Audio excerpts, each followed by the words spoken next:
Thank you to Tokyo Treats and Sakurako for sponsoring this video. More on them a little later. Everyone, welcome to another video, and you guys know it was coming, right? Like, we have to talk about Nahida. Now, I don't want to talk about her potential because I think at this point everybody knows she's good. All right, she's a great character. She came out at the perfect time as well, and also her banner sales are just blowing the roof off of everything. So she's wildly successful. We don't need to talk about that. But the question I've been getting so damn much since like even days before her release was like, well, you know, what's the most optimal way to invest into Nahida? And as this is a channel that pretty much documents my experience with Genshin characters, as you know, I've collected a ton of them, all of them actually, and I try my best to play them as a normal person. I'm not out here trying to say like I can pixel perfect dodge everything, and I'm not like a top tier gamer, but I can point to how characters feel and perform to a certain level that I would say most people can appreciate that. All right, so today I want to talk about Nahida's value here. Where is the best sweet spot, right? For Raiden, a lot of people say C0, R1, that's a sweet spot. What about Nahida? Where is that sweet spot? And of course, we have to compare her to her counterpart Archons as well when it comes to value and performance. So put on your hats, kick back, relax, and let's get into the video. First and foremost, I want to talk about the one thing I appreciate, I would say the most about Nahida, is that her inclusion of traditional teams, meaning she's not a character that has come out to just beef up new Dendro teams. No. I have a separate video planned talking about how Nahida made me appreciate Kaching so much more. I mean, even right now on screen, you may be seeing footage of me using Kaching with Nahida, and I got to say that it is one of the more exciting things that has happened in this year for Genshin Impact. All right, the revitalization of Electro and now being pushed to even further heights by Nahida as like the sole Dendro applicator on almost all Electro teams. Granted, there is a catch to certain Sino teams, and if you want to run solo Electro with Viridescent Shred, you're gonna have some issues due to the application of Dendro, but you know, that's a video for another day. Currently, my Nahida is sitting at C2R1. Now, that doesn't mean you should be hunting for this. The thing that I've noticed is that Nahida has quite the array of free-to-play weapons at her disposal. You definitely don't need to rush into getting her signature weapon. I would almost say that she's in a similar boat to Venti and Zhongli when it comes to weapon choice. Nobody out here would really say, well, to play Venti optimally, you need his Elegy for the End, or Zhongli needs his Vortex Vanquisher. Same thing with Nahida. She doesn't really need her weapon, and a lot of people would say Raiden with R5 catch is great. But here's the thing with Nahida. Nahida, in some cases, would prefer to use other weapon options over her signature weapon. So at the end of the day, her signature weapon isn't even her best in slot in all usage scenarios. So take that piece of information as you will, and we can move on to Nahida's synergy. Now, this is where I think she truly shines. Nahida being a character that is designed to apply an immense amount of Dendro all by herself, while also buffing the team's elemental mastery and having that special quirk in her burst skill, which further amplifies her kit, definitely makes her incredibly versatile. Just as versatile as the sponsor for today, Tokyo Treats and Sakurako. So for those that have been following my content here on my channel knows that this is the third month in a row that Tokyo Treats and Sakurako has been sponsoring me. For the month of November, of course, we have new themes and goodies for you all. Starting with the Tokyo Treat box, we have the Akiba Adventure. This box is filled with limited edition and exclusive pop culture snacks found in Tokyo's #1 spot for all things manga, anime, and electronics.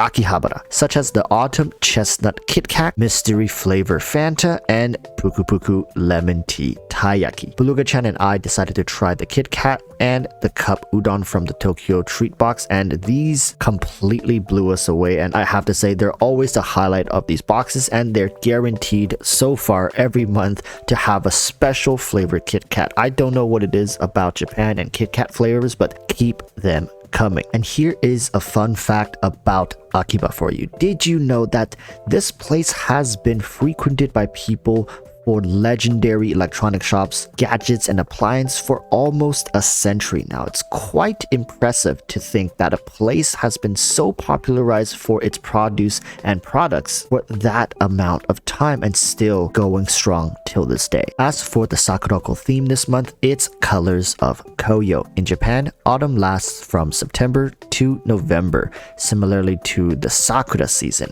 Japanese people will have the opportunity to enjoy the splendor of autumn scenery at its peak through a tradition known as Koyo. Koyo is a Japanese word that refers to the changing colors of autumn foliage, which is dominated by an amber and crimson palette. The custom of going out to admire the beautiful fall foliage dates back to the 8th century. So with that said, Sakurako is officially inviting you all to experience Japanese autumn with their Colors of Koyo snack box. This box will be filled with autumn sweets made by their beloved local craftspeople. Inside you will find what is known as momiji, or Japanese maple leaf shaped snacks like momiji manju and momiji cookie, walnut mochi, and a lot of savory snacks as well, like hand grilled taco senbei and spiced arare. All the snacks pair excellently with autumn genmai tea, which is also included in the box. The senbei snack with the seaweed wrapped around it was surprisingly flavorful and paired the best with the tea in my opinion. All in all, Tokyo Treats and Sakurako are here to offer a taste into Japan's rich snacking culture. I always look forward to receiving my boxes and trying out their seasonal specialties, and I hope everyone watching can give them a try as well. Use my link below to get started with $5 off your first box and have a good one. Thank you again to Tokyo Treats and Sakurako for sponsoring this video. Now back to Nahida. The one character that Nahida's versatility really reminds me of is, take a wild guess, Albedo. That's right, her elemental skill reaches a similar duration and field time as Albedo, as well as her burst skill helps the team by buffing their elemental mastery, all things that Albedo excels at. Now, the difference between Nahida and Albedo is obviously their elements, which essentially defines their usefulness. If Albedo were any other element that were not Geo, he would have been a S tier, top tier character simply due to his application. Now, looking at Nahida, is she an S tier, top tier character at C0? I'm gonna have to say yes. I think this character, because of her ability to interact with all elements, not just dendro reaction elements, but no, all elements. And this opens the door to some wacky ass teams such as Reverse Melt Ganyu, as well as other traditional teams. Like I at this point, I think even pure Geo teams, you can run Nahida as well. Sure, it may not be the most optimal, but she definitely has a role in every single team. She can proc damage with her elemental skill. She can buff the team through elemental mastery, and that is just as universal of a utility feature as Raiden's Omni Battery potential, just as Zhongli's Jade Shield, giving all resistance increase and all resistance shred aura. Nahida has definitely solidified herself in the current state of Genshin as one of the best characters. And I would say this year so far, she is most likely the strongest character released and will carry that title all the way to the end of the year as well. So to answer your question now, where is the optimal investment for Nahida? I honestly think after playing Nahida as C2R1 that C0 was probably the most worthwhile primo to power wise. I mean, C2 is great, but you do have to get over C1 to get here, and for some teams that I've played,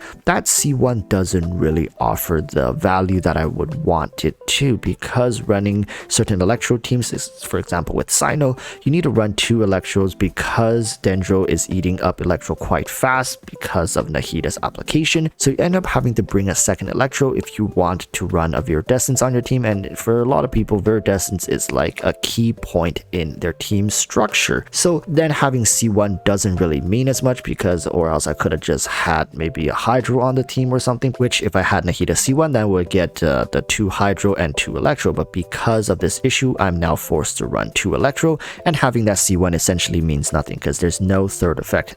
Actually, if Hoyoverse had designed a third and final level for Nahida's burst skill requirements for these Electro, Hydro, and Pyro elements, I think it would have been insanely valuable to get Nahida C1. But right now C1 is good, but it definitely doesn't stand out. That C2 is where everybody is trying to reach, right? And that's why I say C2 is not that worth it. It's because you have to get through C1 to get here, and C1 isn't really worth it, and that's the hurdle, right? And don't think for a second that C0 is not good. This is definitely not as big of a disparity, in my opinion, for Nahida as it was for Raiden. The amount of boosting that the second constellation is giving to Nahida is not as instrumental as it did for Raiden. It's definitely good, but the gap is not that big. Is it nice to have? Of course, but it's something that you can slowly work towards down the line in the future for reruns. It's not going to affect her effectiveness, versatility, utility whatsoever. It's just the damage boost. For Raiden, because she was demanded to be an on-field character for the vast majority of time, and she required that extra defense ignoring to shred through the enemy's defense and to end up dealing more damage. Nahida doesn't really need that, right? Nahida boosts her team through her own elemental mastery, stack her elemental mastery to 1k, and you can play her as an on-field. That doesn't really affect how much damage she's doing. Yeah, the crit rate, crit damage for the super blooms is going to be massive, and also reducing enemies defense by 30% is also big, but remember, it's not ignoring, it's reducing. I've made a video about this. This is the same thing that Ayaka C4 does. It's not the same thing as Raiden C2, so it's not as broken as you may think just reading the text. I know this stuff gets a little confusing. If you want me to explain more, I would love to do so in a future video, but just letting you guys know, invest Nahida to C0. Don't even need her weapon. This is probably the most free to play character as well, released this year, and with the amount of power she's packing, I'm really excited to see what Hoyoverse has for future patches. Okay, with all that said, thank you guys so much for watching, and I'll see you guys next time. Till then, urge y'all to stay safe and peace. Bye.